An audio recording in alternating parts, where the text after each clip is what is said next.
বিস্তীর্ণ মাঠ জুড়ে গাছে গাছে দুলছে লাল সোনা খ্যাত মশলা জাতীয় ফসল মরিচ। আবাদি জমি থেকে ফসলটি তুলছেন কৃষকেরা, এরপর শুকানো হচ্ছে মাঠে।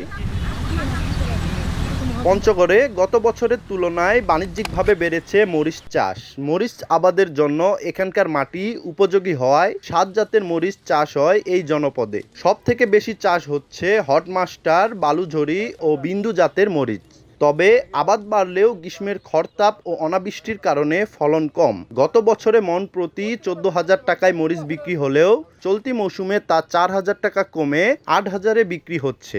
এতে চাষিদের মাঝে দেখা দিয়েছে দুশ্চিন্তা। গত বছরের তুলনায় এবারে দাম কম, প্রতি মনে ৪,০০০ থেকে ৫,০০০ টাকা কম। আকাশে পানি কম, এই জন্য মরিচের ফলটা কম আর কি। ফলন তো কম, বাজারও কম, গৃহস্থরা লজের পর্যায়ে আছে। এদিকে বাজারে তোলার পর ব্যবসায়ীদের সিন্ডিকেটের শিকার হয়ে দাম কম পাচ্ছেন অভিযোগ চাষিদের।